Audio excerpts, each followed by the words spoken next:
Bab 2341 Kesalahpahaman 1. Serangan balik Zhang Yi sangat cepat dan kejam, tanpa keraguan sedikit pun. Jika pihak lain ingin bertarung, maka dia juga siap bertarung. Zhang Yi saat ini bukan lagi orang yang bisa dikejar dan dipukuli di mana-mana. Memiliki inti teknologi dari 3 peradaban besar, memegang wujud manusia Ling, energi kekaisaran Wuluan, dan kapal perang Dreamer klan Chang Yuan. Ia juga memiliki indeks kekuatan super hingga 45.000 poin. Sekalipun dia tidak dapat mengalahkan kekaisaran bulan gelap sepenuhnya, dia tentu memiliki kemampuan untuk melindungi dirinya sendiri. Di pihak kekaisaran bulan gelap, kerugiannya sangat besar. Puluhan ribu prajurit lenyap tanpa jejak bersama pesawat ruang angkasa mereka tepat di depan beberapa pendeta bulan hitam, membuat wajah mereka semakin terlihat muram. Sialan, memalukan, dan penuh kebencian, penduduk bumi. Kalian bahkan lebih menjijikan daripada para druk, kalian pantas untuk mati. Seharusnya aku tak berbicara pada kalian. Seharusnya aku membunuh kalian semua di siang hari tadi. Suara marah datang dari Cakrawala, berasal dari kapal bendera pendeta bulan gelap, dan bergema di seluruh langit. Pasukan kekaisaran bulan gelap telah muncul di sisi lain langit dan dapat dilihat dengan mata telanjang. Itu adalah suara pendeta bulan hitam ketiga, bulan bayangan. Tatapan mata Zhang Yi dingin, dan semua orang di kapal perang bersiap untuk bertarung sampai mati. Tetapi kata-katanya membuat orang-orang bingung. Apa maksudnya? Kenapa mereka yang berkata satu hal dan melakukan hal lain, sekarang malah balik mengkritik kita? Konyol sekali. Tidak ada waktu untuk berdialog, karena kekaisaran bulan gelap telah mengerahkan kekuatan besar kali ini. Ribuan kapal perang dan ratusan ribu prajurit kekaisaran bulan gelap telah dimobilisasi. Selain itu, ada 3 kapal besar, yang melambangkan 3 pendeta bulan hitam yang secara pribadi memimpin ekspedisi tersebut. Rentetan serangan energi menghujani Sang Dreamer. Lu Keren duduk di ruang kontrol Sang Dreamer, matanya dipenuhi kegembiraan, tidak ada sedikit pun rasa takut di hatinya. Setelah perang dengan Kekaisaran Wuluan, mereka memperoleh sangat banyak sumber daya dan teknologi baru. Semua teknologi itu diinvestasikan dalam pembangunan 3 kapal perang super dan benteng Tianhai. Dia bahkan tidak bisa mengatakan dengan pasti seberapa kuat kapal perang ini sekarang. Tetapi dia tahu bahwa sekarang mereka pasti memiliki kekuatan untuk melawan peradaban kuno yang maju. Skenario terburuknya adalah Dreamer akan hancur, dan kemudian Zhang Yi masih memiliki 2 kapal perang dengan kelas yang sama, serta benteng Tianhai dengan pertahanan yang bahkan lebih tangguh. Gelar, pertahanan mutlak, berlaku untuk Zhang Yi dalam setiap aspek. Tanpa persiapan yang sepenuhnya memadai, apakah dia akan berani membawa orang ke bulan? Wajah kurus Saladin menunjukkan ekspresi serius. Di tangan kanannya, sebuah pedang hitam kehampaan memancarkan cahaya dingin, dan seluruh keberadaannya menjadi halus, mampu berubah menjadi apapun kapan saja. Aku memiliki firasat kuat bahwa ada yang mencurigakan dan tidak beres. Pasti ada kesalahpahaman. Bisakah kita mencoba bernegosiasi dengan mereka? Mendengar hal ini, Fatisu berkata dengan agak gugup. Tapi ini sudah berubah menjadi perang panas. Bisakah kita masih berbincang? Saladin berkata dengan tenang. Selama perang panas tidak membuahkan hasil, kita bisa berperang dan bernegosiasi pada saat yang sama. Di sisi Zhang Yi, aura yang sangat mengerikan perlahan muncul dari baju besi iblis yang dikenakannya. Setelah menyatu dengan armor akhir, kekuatan yang awalnya terkandung di dalam armor akhir juga tersimpan di dalamnya. Di bulan, sangat jauh dari bumi, Zhang Yi tidak dapat memperoleh kekuatan keyakinan dari seluruh kerajaan Huasu. Tetapi ia dapat menggunakan kekuatan kekaisaran Wuluan yang telah terkumpul selama miliaran tahun dalam armor akhir. Aura kematian yang sangat pekat, hasrat membunuh, dan kebencian benar-benar menyelimuti baju zirah Dewa Iblis, dan rasa dingin serta penindasan yang amat sangat menyebabkan mereka yang ada di sekitarnya secara naluriah mundur dalam jarak yang sangat jauh. Bahkan Dewi Musim Dingin, Morana, agak tidak mampu menahan tekanan seperti itu. Keyes kembali lebih kuat. Bahkan setelah aku kembali dari Samudra Arktik, apakah masih sulit bagiku untuk mengejarnya? Morana mengerutkan kening, merasakan sedikit penyesalan dalam hatinya. Yang Sinsin melangkah maju, mengendalikan pembicaraan, dan berteriak.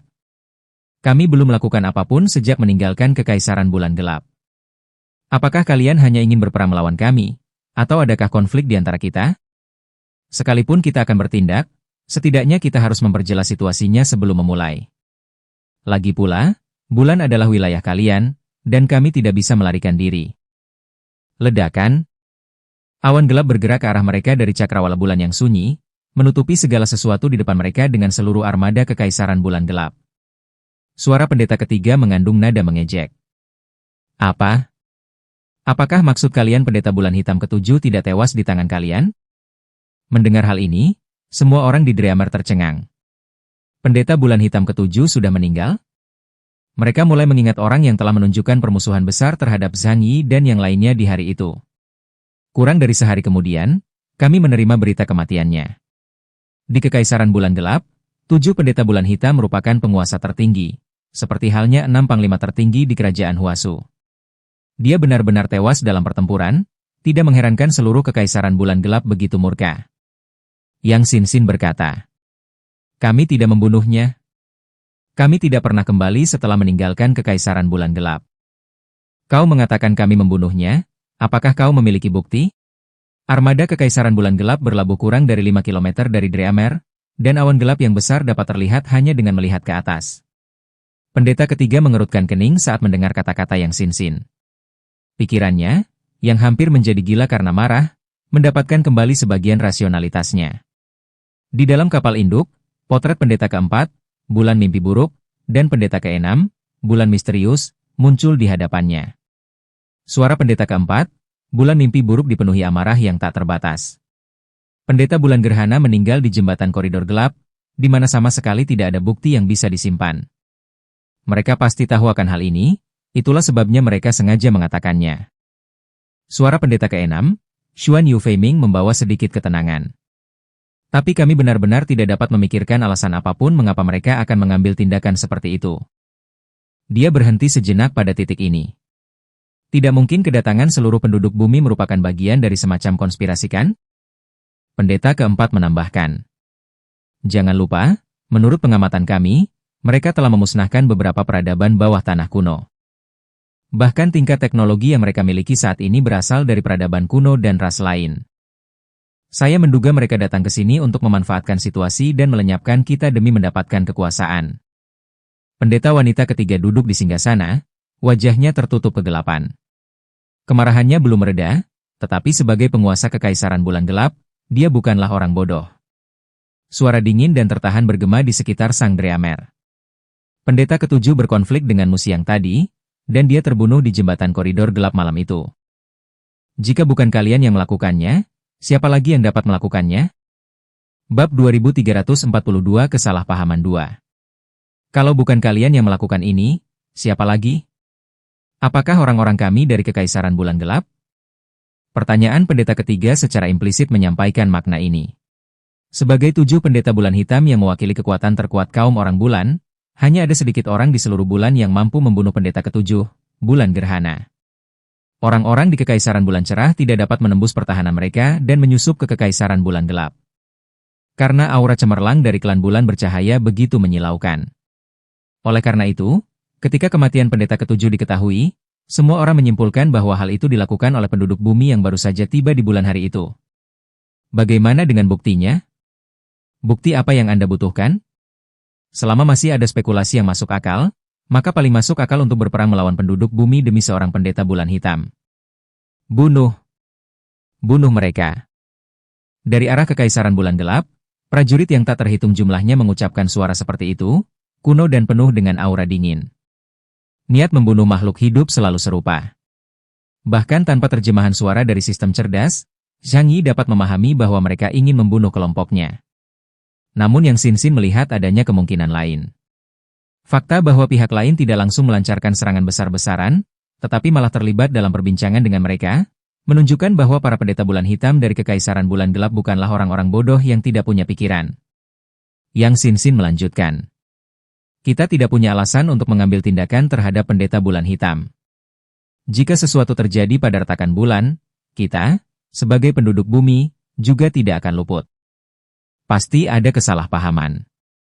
Yang mulia, mengapa Anda menyimpulkan bahwa kamilah pelakunya? Menurut Yang Xin, tindakan pihak lain ini sangat bodoh dan tidak rasional. Orang yang benar-benar rasional tidak akan dibutakan oleh dorongan hati dan membuat penilaian yang bodoh. Sekarang dia sedikit menaruh harapannya pada orang lain yang tidak mengalami mati otak, dan bahwa mereka dapat tenang dan memikirkan semuanya dengan matang. Suara marah pendeta keempat terdengar. Kalau bukan kalian, siapa lagi? Apa kami akan menyerang bangsa kami sendiri? Yang Xin sedikit mengernyit, dia benar-benar tidak suka berkomunikasi dengan orang yang emosional. Jadi, jika kami benar-benar membunuh orang itu, apa manfaatnya bagi kami? Mengapa kami tidak segera pergi melarikan diri, daripada harus tetap berada di wilayah kalian dan menunggu serangan kalian datang? Xuan Yu Fei Ming mencibir. Kami telah mengamati dan mencatat sejarah manusia. Menurut pemahaman kami, sejarah manusia bumi adalah sejarah keji yang menggabungkan rasa malu dan pengkhianatan, perbudakan, dan penaklukan yang kejam. Kalian telah memusnahkan begitu banyak peradaban kuno, sesuatu yang belum pernah terjadi sebelumnya. Bukankah itu menjadi bukti yang cukup? Dia bahkan memberikan contoh yang membuat Zhang Yi terdiam. Bahkan, beberapa waktu lalu, kalian menghancurkan kekaisaran Wuluan yang berada di bawah tanah. Negara itu memiliki sejarah 200 juta tahun dan peradaban yang sangat panjang. Mereka selamat dari beberapa bencana alam yang cukup untuk menghancurkan dunia, dan mengembangkan peradaban mereka ke tingkat yang tak terbayangkan. Namun hanya dalam satu malam, negaranya hancur dan seluruh rakyatnya musnah. Penduduk bumi, katakan pada kami, mengapa kami harus percaya pada perkataan ras kalian? Zhang Yi mengerutkan kening dalam-dalam. Orang-orang ini tidak mendengarkan akal sehat, mereka tidak mengandalkan bukti, mereka tidak mengikuti logika, mereka hanya berpikir untuk melampiaskan emosi mereka. Apakah mereka pantas disebut peradaban maju? Kata-kata ini hanya menambah amarah kekaisaran bulan gelap. Apa yang kau katakan? Suara ketiga pendeta bulan hitam terdengar bersamaan karena marah. Fatih Sugemuk menunjuk ke arah Zhang Yi, jari-jarinya gemetar. Bos, apakah Anda lupa mematikan mikrofon Anda? Zhang Yi terbatuk dan berkata, "Oh, itu hanya kecelakaan." Tentu saja, dia melakukannya dengan sengaja. Xuan Yu Fei Ming sangat marah hingga dia hampir menghancurkan singgasana di sebelahnya. Kami telah berdiri di alam semesta selama miliaran tahun, menyaksikan langsung bagaimana kalian tumbuh dari kera menjadi seperti sekarang ini. Beraninya kalian mengatakan kami tidak layak dianggap sebagai peradaban yang lebih tinggi? Sungguh sangat menggelikan. Zhang Yi dengan lugas menyatakan, "Jika kalian benar-benar semahir itu, kalian seharusnya tahu bahwa kalian tidak dapat bertindak hanya berdasarkan dorongan hati. Menyatakan kami sebagai penjahat tanpa bukti apapun dan tanpa bisa memastikan apakah kami punya motif, itu tidak jelas dan biadab." Pendeta keempat tak tahan lagi. "Manusia licik. Serang. Tangkap mereka semua, lalu siksa mereka." Setelah dia memberikan perintah, sejumlah besar armada kekaisaran bulan gelap segera melancarkan serangan ganas. Satu demi satu, meriam energi ditembakkan secara bertubi-tubi, bagaikan bintang jatuh yang melesat di angkasa. Namun, Zhang Yi dan Lukeran tidak sepenuhnya tidak siap.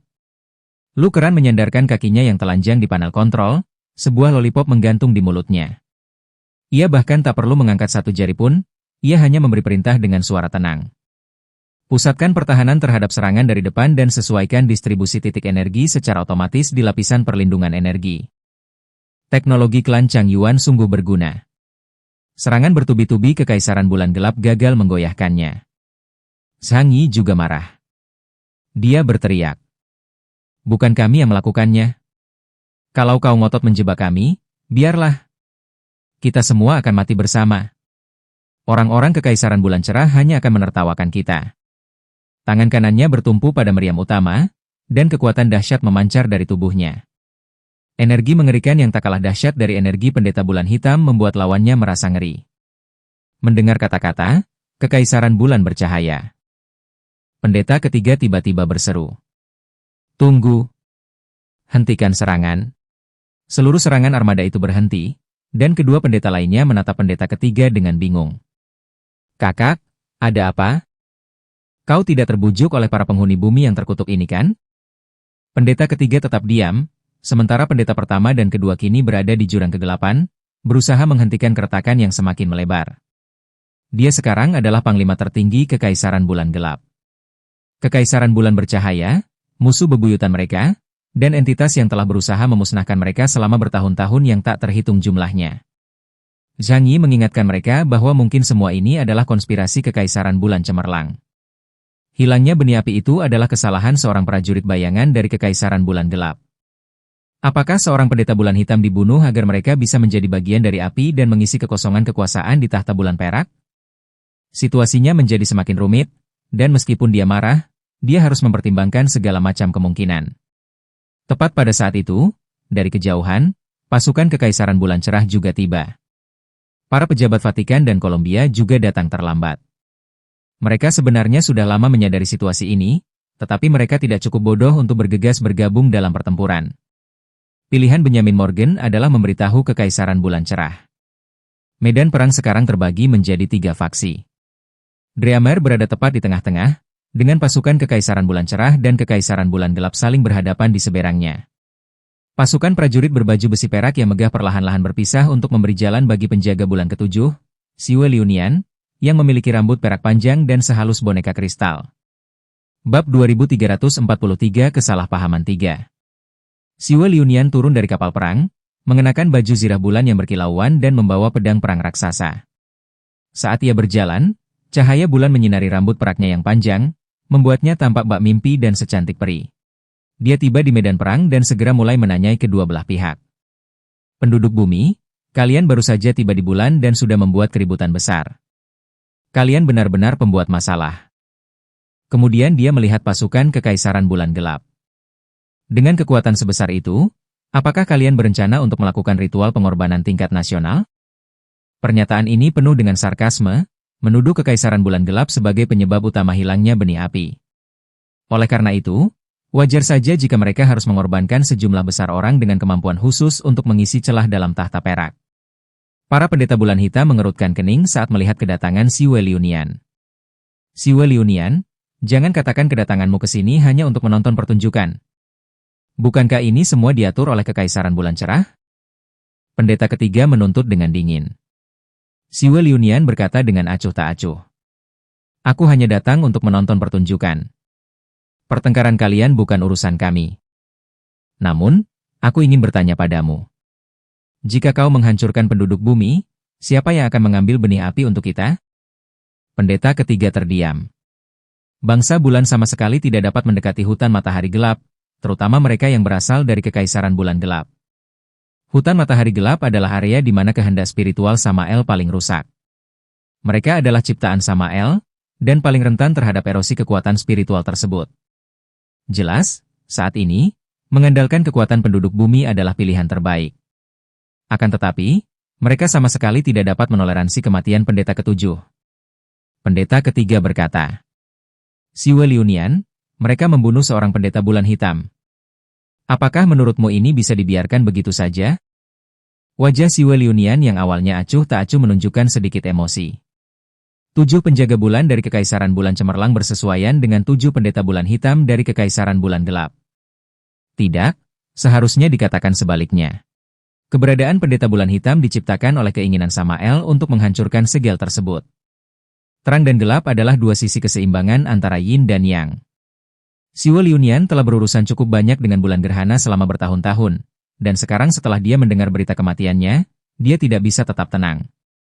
Dia menatap sang Dreamer, lalu ke orang-orang gereja Junzeng dan Benyamin, matanya dipenuhi kecurigaan. Apa yang sedang terjadi? Zhang Yi menarik napas dalam-dalam dan menjelaskan dengan agak kesal. Mereka tidak memiliki bukti, dan kami tidak memiliki alasan untuk menyerang pendeta bulan hitam. Sekalipun kami punya niat, apa gunanya kami membunuh pendeta bulan hitam yang kuat di wilayah Kekaisaran Bulan Gelap? Apa kami sedang mencari kematian sendiri? Saat pendeta ketiga mendengarkan kata-kata Zhang Yi dan perlahan-lahan menjadi tenang, dia juga menyadari bahwa ada sesuatu yang salah. Meskipun bulan gerhana meninggal di jembatan koridor gelap, tempat itu dekat dengan jurang dan tidak ada cara untuk melakukan pengawasan. Jadi tidak seorang pun tahu secara pasti bagaimana bulan gerhana meninggal. Namun, penduduk bumi tidak memahami kemampuan dan kekuatan bulan gerhana. Apakah benar-benar mungkin untuk membunuhnya secara diam-diam di wilayah Kekaisaran Bulan Gelap? Pendeta ketiga berpikir keras. Pendeta keempat angkat bicara. Alasannya? Mereka memiliki materi genetik orang Druk, kumpulan berbagai kualitas rendah, perpaduan antara keserakahan dan nafsu, selalu menjara segalanya demi memperkuat diri. Bukankah ini menjadi alasan yang cukup? Setelah merenung cukup lama, pendeta ke-6, Xuan Yu Feiming, pun berkata lirih. Kalau bukan mereka yang melakukannya, mana mungkin salah satu dari kita yang melakukannya kan? Mendengar ini, pendeta ketiga dan pendeta keempat menunjukkan ekspresi sangat terkejut. Mereka telah mempertimbangkan apa yang dikatakan Xuan Yu Feiming itu, tetapi mereka menolak untuk mengakuinya. Di dalam Kekaisaran Bulan Gelap, hanya pendeta bulan hitam yang lebih kuat yang memiliki kekuatan untuk membunuh pendeta ketujuh bulan gerhana dengan cepat. Selain itu, mereka memiliki pemahaman yang lebih baik tentang kemampuan bulan gerhana. Roda kebaikan dan kejahatan bukanlah kemampuan yang sepenuhnya berorientasi pada pertarungan langsung. Melainkan, sebuah kekuatan super yang memungkinkan penggunanya untuk melihat sifat asli kekuatan super orang lain. Dalam pertempuran, kemampuan ini dapat meningkatkan peluang kemenangan bagi pendeta bulan hitam lainnya, menjadikannya keterampilan yang benar-benar ilahi. Di matanya, tidak ada rahasia tentang kekuatan supernatural. Akan tetapi, dalam hal kemampuan bertarung individu, dia adalah yang terlemah di antara 7 pendeta bulan hitam. 6 pendeta bulan hitam, dalam pertarungan 1 lawan 1, salah satu dari mereka bisa membunuh dengan mudah. Keraguan muncul di benak ketiga pendeta bulan hitam. Mereka tetap diam, enggan mempercayai kebenarannya. Karena saling membunuh tidak akan menguntungkan mereka sama sekali saat ini. Tekanan eksternal sudah cukup besar, siapa yang akan melemahkan kekuatannya sendiri? Itu hal yang mustahil. Pendeta ketiga berseru. Kekaisaran bulan gelap kami selalu bersatu. Bagaimana hal seperti itu bisa terjadi? Dia menunjuk ke depan. Apakah ini semacam konspirasi kekaisaran bulan bercahaya kalian? Karena benih api sudah hilang, apa kalian ingin kami mengorbankan nyawa kami? Jawab aku, Siwe Liunian. Siwe Liunian mengerutkan kening dan berkata dengan dingin.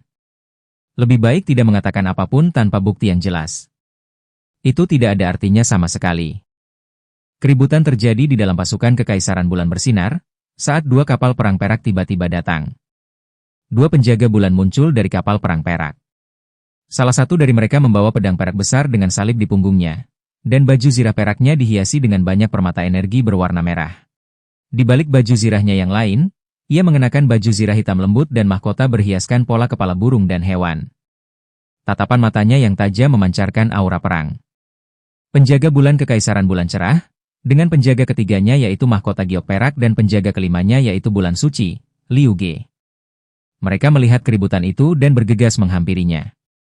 Apakah ini rencana Kekaisaran Bulan Gelap? Apakah mereka akan memulai perang? Penjaga kelima, bulan suci, mengangkat sudut mulutnya, matanya bahkan menunjukkan sedikit kegembiraan.